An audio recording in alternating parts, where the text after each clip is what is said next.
and welcome to Bathurst Street. That was a 511 streetcar going south. And the TTC moves about 35,000 people every day on the 511 streetcar, as well as the number 7 Bathurst bus, which goes north of Bloor Street. The streetcar runs south of Bloor and heads down to the lake. But the big problem with that is it takes commuters about 75% longer to make their trips on Bathurst Street than they would if they were in a car. And that's a problem the city has been looking to address through the RapidTO program.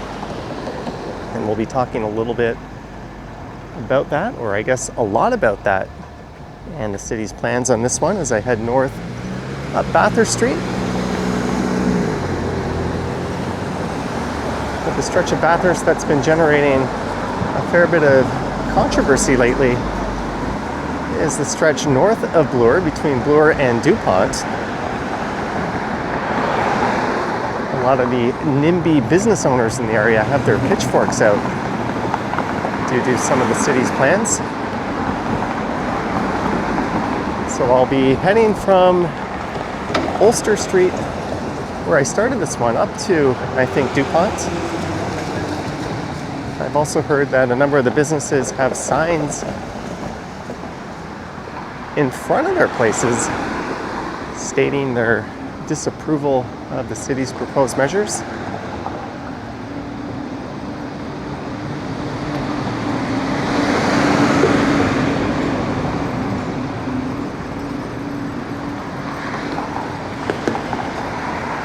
So you might be wondering, just what is RapidTO? Well, it's a program, or I guess an initiative, that is aiming to improve the speed and reliability, as well as the overall transit experience for transit riders in the city. And they are targeting the most congested and problematic routes, one of which is Bathurst Street. I picked a relatively calm part of the day to go for a walk on Bathurst, but during rush hour, things certainly pick up quite a bit. And one can find themselves stuck in a streetcar or bus, moving at a snail's pace.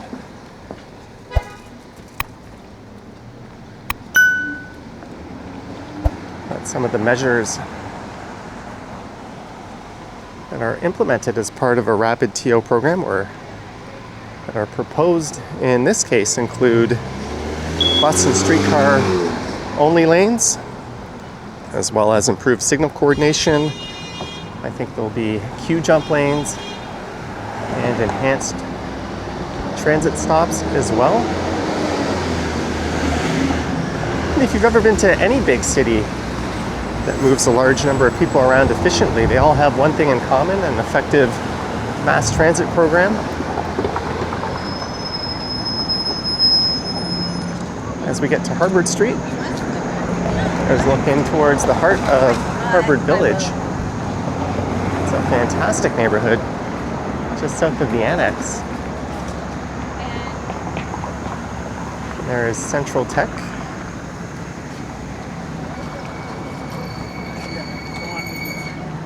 So Bathurst straddles the very western edge of downtown. And it's a bit of an odd street. There's a mix of older homes and businesses, but it really kind of lacks a coherent identity, I guess you could call it. It's really just a hodgepodge. It's not really residential, it's not really commercial. It's kind of a mixed use road, but traffic is quite heavy on it as it's a major artery. But perplexingly, it has a lot of street parking, which is really the crux of most of the city's traffic and congestion issues. Street parking takes away a valuable lane.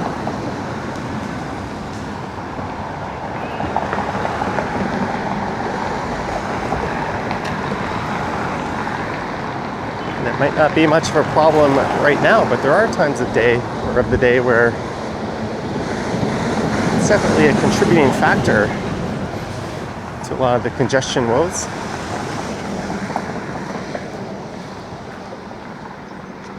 But south of Bloor, down to the lake, there are plans, at least part of the proposed RapidTO plans, to turn these streetcar lanes into dedicated streetcar lanes, something which is long overdue.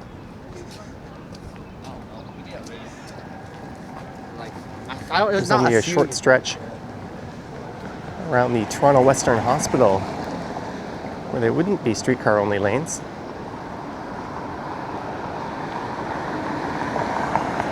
Streetcars do not run very well in mixed traffic. And if you don't implement them correctly, even when they have their own dedicated right-of-way, such as on Spadina, often buses can be faster. If you have too many stops, or you place the stops on the wrong side of the street, or you don't have signal priority, which ensures that there's going to be a green light whenever the streetcar approaches, it can get slowed to a crawl. It can be very frustrating sometimes riding the streetcar on Spadina or even St. Clair, as there's no cars or traffic to slow them down, but they take their sweet ass time to get anywhere.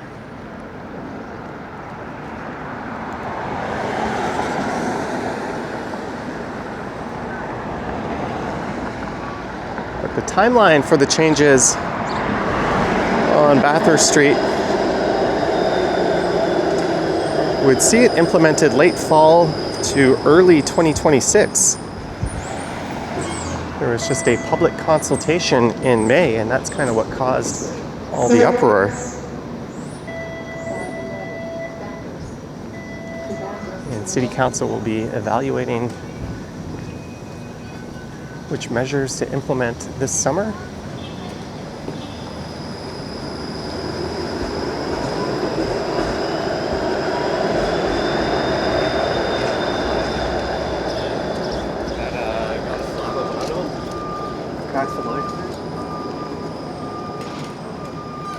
So we're almost at Bloor Street, and that's where all the fun begins in terms of the NIMBY opposition. There's the newly re-emerging Mirvish Village, where Honest Ed's used to be. I think they've done a pretty fantastic job with that project.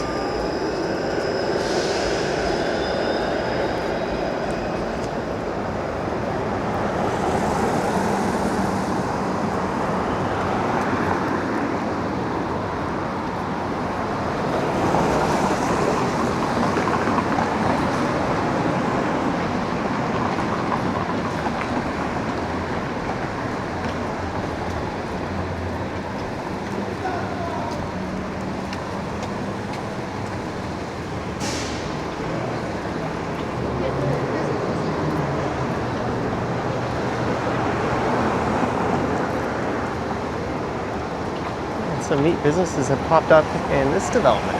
A different book list.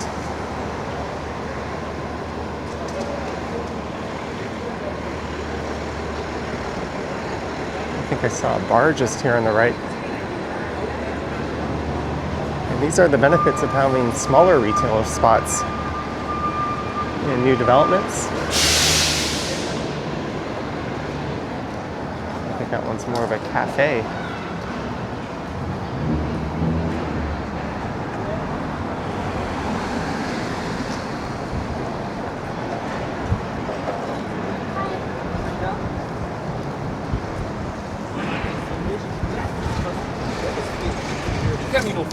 Because like if that happens.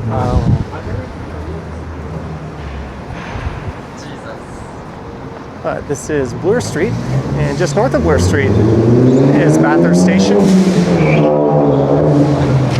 As it starts to lightly rain. I wonder what he's trying to go. Got the Annex neighborhood on the right, Koreatown on the left, and these bike lanes on Bloor have been the source of contention, at least by the provincial government.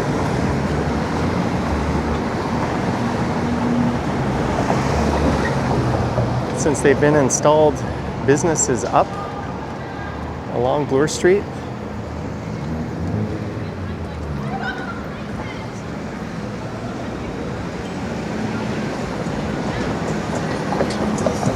And the province has been trying to remove them at taxpayer expense, even though it was the taxpayers and the city who installed them. And at first, a lot of the business owners were skeptical of them. But once they were installed, it's been a very positive, or it's at least been received as a very positive addition to the neighborhood. A lot of the street parking was removed, but some was still maintained. And they are protected bike lanes and stretches. But congestion hasn't really been affected along Bloor Street.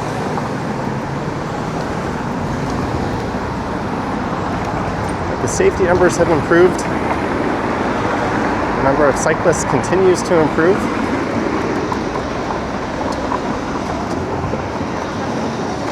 And it just makes sense on a major corridor with so many destinations, as well as a subway line, to have as many alternative modes of transportation as possible. It's kind of silly that we refer to anything that isn't driving as alternative.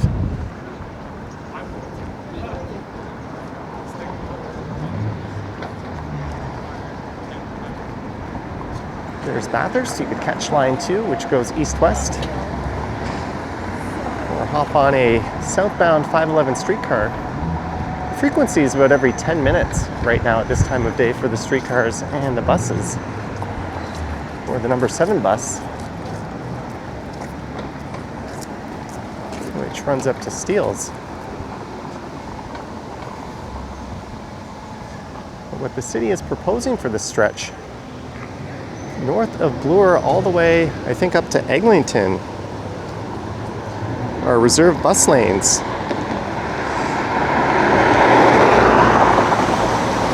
I think they'll also be able to be utilized by cyclists as well.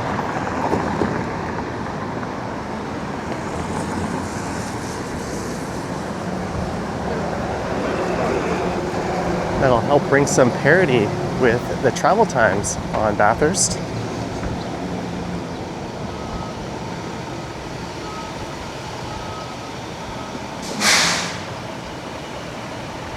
I guess I should be on that side of the street. Most of the businesses that are crying wolf over this are over on that side of the street. And we'll be able to see if some of them have any signs installed or put up in front, either for or against the measures. There's one business whose leaders have been running what can only be described as a propaganda campaign on protectbathurst.ca, which is full of false and misleading information, claiming that their businesses will be negatively impacted. They've actually used AI-generated people to give fake testimonials against the impacts of improving transit on Bathurst.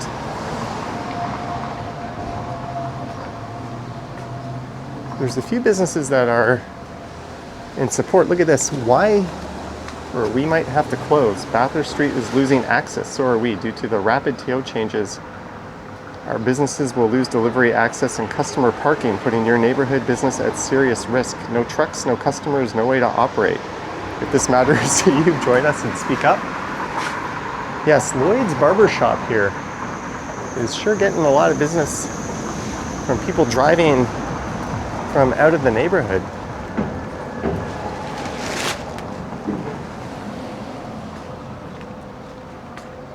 This wellness spa made a post on Instagram in support the Spruce Wellness Clinic of the measures.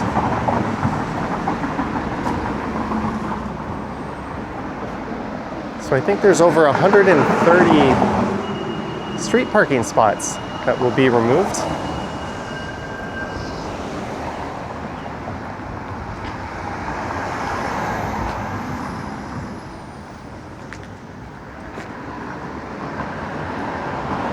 And the store that seems to be organizing things in terms of the campaign against improving transit, ironically has a loading dock and parking available. Did you know the city has proposed to eliminate all parking on Bathurst Street from Eglinton to Lakeshore? They will also be eliminating curbside access, turning the curbside lane into a TTC bicycle lane 24/7. This will eliminate the ability to get picked up or dropped off curbside. No, it won't. Ubers have always been stopping on streets wherever they please. Eliminate the ability for businesses to receive vital deliveries and pickup of goods, leading to relocation of small business. Eliminate the ability of clients and customers to frequent local businesses due to a lack of parking. Push more non-residents to park on residential streets. Increase traffic on residential streets due to lane reduction on Bathurst. We are fighting for a more comprehensive solution that improves transit while maintaining local businesses as well as the vibrancy and livability of the neighborhood. If you want to improve the vibrancy and livability of a neighborhood, you improve access to it through transit and cycling lanes. Most big cities, such as New York, or at least successful ones, have limitations to what times deliveries can be made and the size of vehicles that can enter an area. But here, I guess these businesses just feel as if any big old delivery truck should be able to pull up in front of the store at any time of day and make a delivery, despite the fact that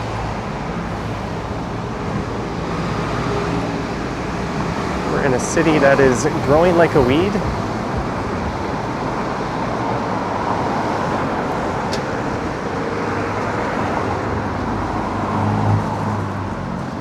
Maybe I should have picked a busier time of day to make this video when there was a lot of traffic, but it certainly would have been a lot less pleasant to go for a walk on Bathurst.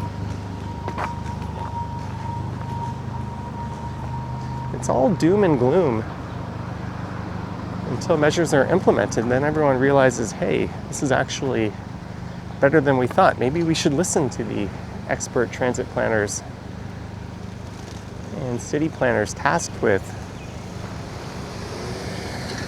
improving our city rather than the whims of business owners who just want to park their car in front of it.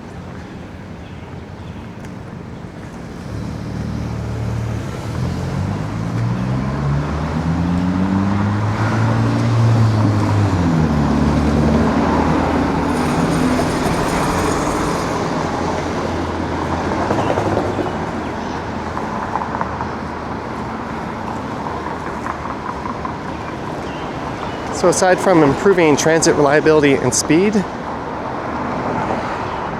will also be more people being moved. It's an if you build it, they will come scenario with the bus lanes. A lot of people avoid the number 7 Bathurst and the Dufferin bus for that measure. There's a similar group. In fact, it's not just a similar group opposed to changes there, but it's the exact same one. Protect Bathurst and Protect Dufferin have pretty much the same website, but more people will be moved. There'll be economic benefits. These business owners are too dense to realize. Congestion will be improved. More people will opt to take the bus rather than other measures. What street is that? That was, well, there was a few more businesses that were supporting these measures. Hopefully I didn't go past them.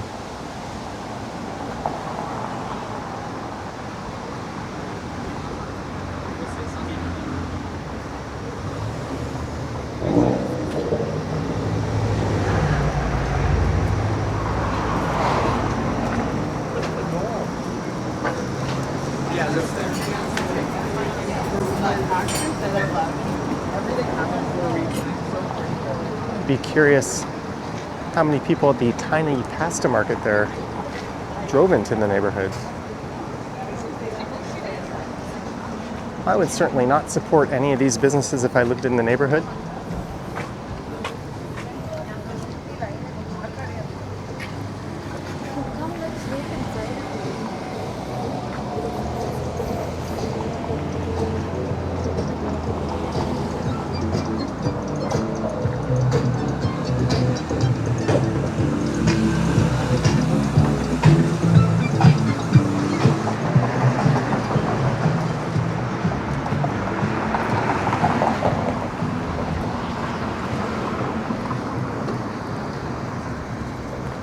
All right, this is Wallace Avenue.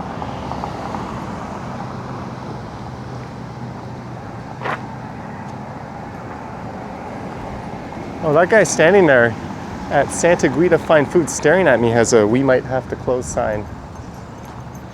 This is absolutely ridiculous how backwards thinking all these businesses are. What are you filming? Just a video at Bathurst. I have a YouTube channel.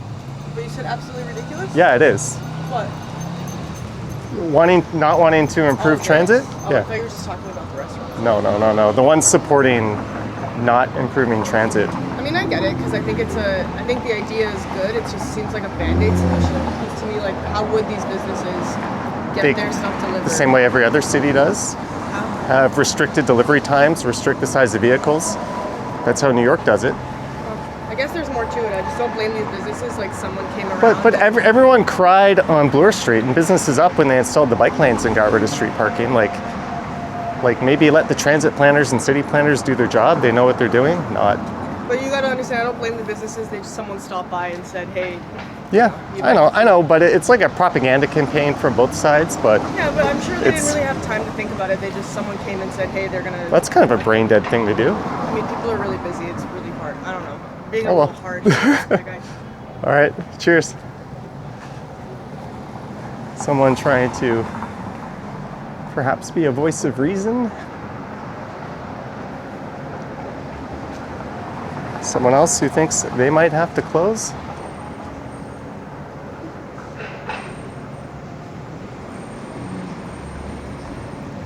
Atlas Rugs Design Center.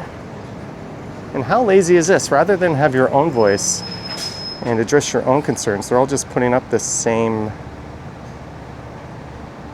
sign over and over and over again.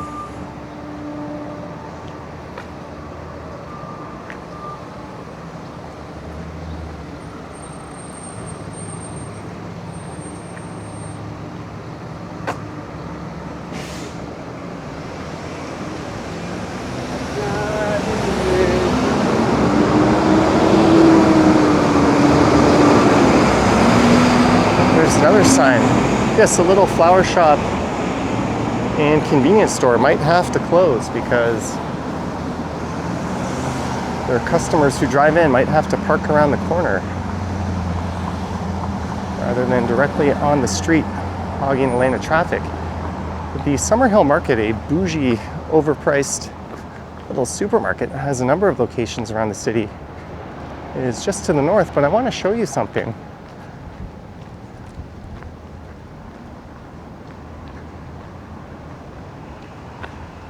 Here on Kenlay Lane, or Kenlay Lane, that straight ahead is a loading dock.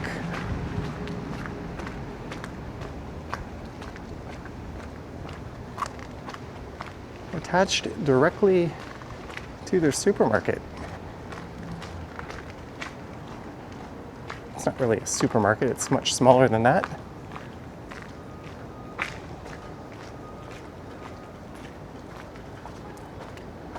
You mean to tell me they can't take deliveries through here?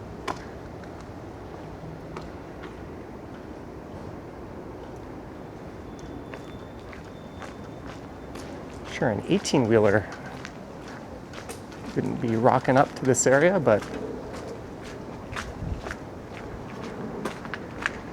most smaller delivery trucks easily could.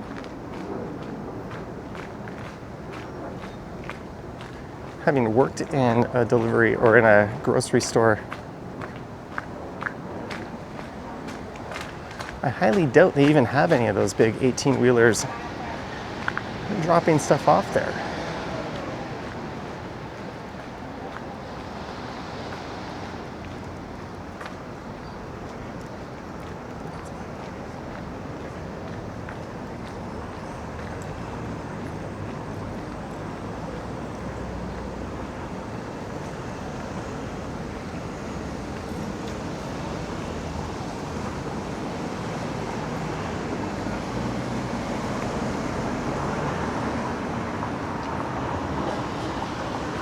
Look at this art gallery. I support RapidTO.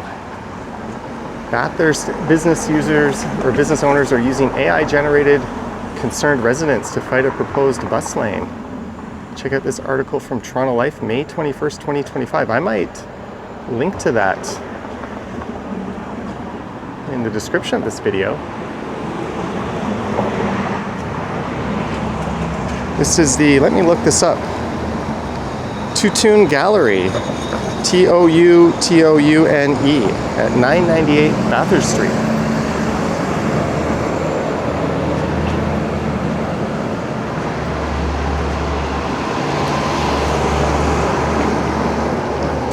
So that's 2 votes of support. A lot of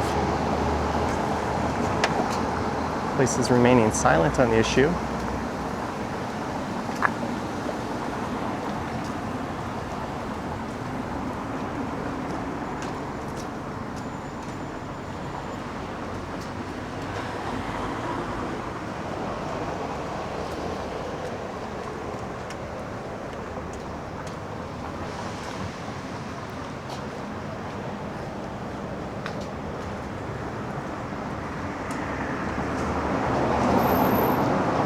Of course, the biggest, probably wealthiest business on the block.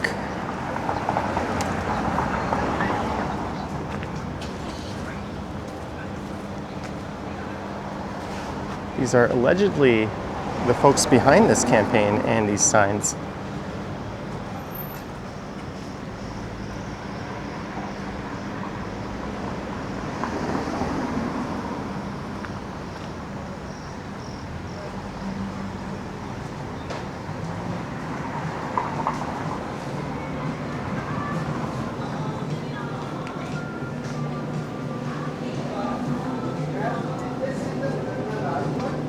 It's a pretty nice store.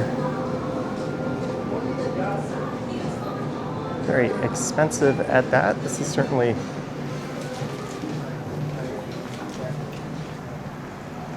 the type of place that would appeal to people who perhaps would not see transit as a viable transportation option.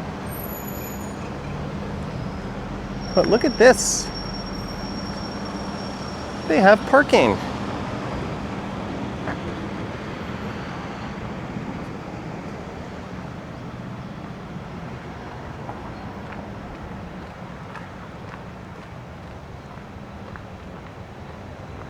It's private on that side.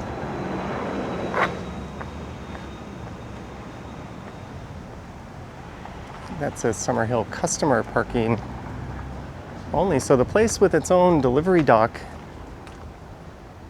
and parking lot is crying foul about the city trying to improve its transit. Now, one of their arguments is that the bus priority lanes could only be or should only be implemented during rush hour if they're to go ahead with it.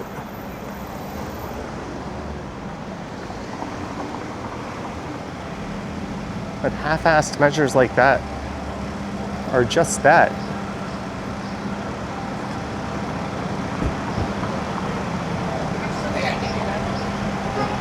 But perhaps that's something that could be trial run. They could run both for a summer.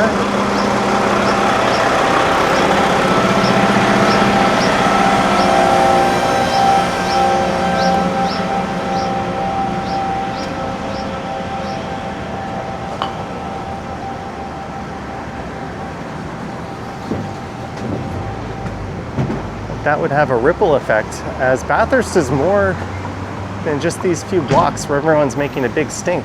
It goes all the way from the lake in the city all the way up to Steeles.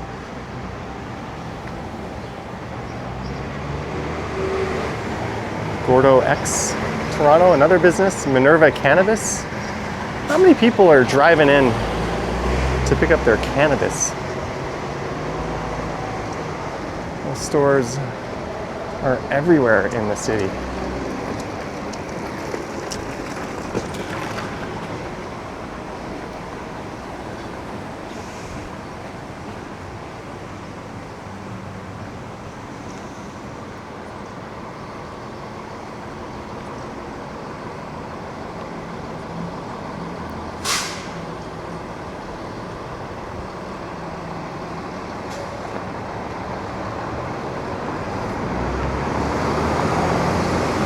there's another store claiming they might have to close. Mrs. Lizenga. The tattoo people, they might have to close. This is going to be a disaster. Think of all these businesses that are going to close. This designer clothing store is going to have to close. This dentist might have to close. Do you think this is just a little bit of an overreaction? The Annex Social might have to close.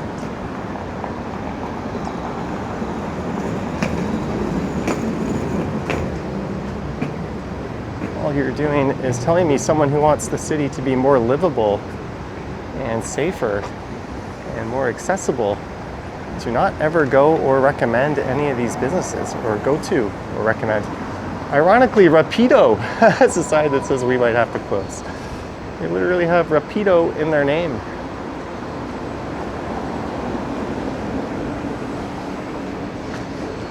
Detroit Pizzeria, we might have to close. La Parade Gallery.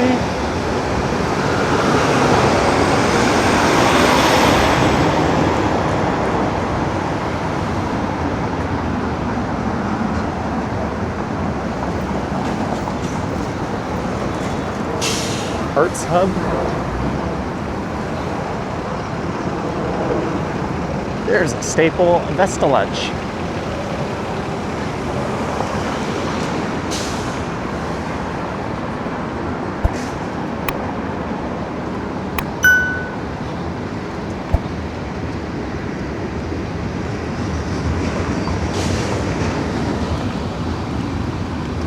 I think what I might do is take the number 7 bus. We'll have to see how this plays out. It's going to the city for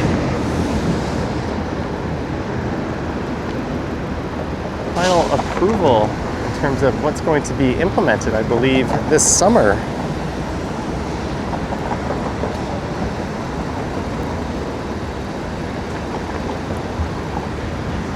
But I would like to see the city's broader efforts to improve the livability and transit access be approved. Speaking of which, there is the Midtown CP rail line, one which many people have speculated should be ultimately converted into a GO or a transit line.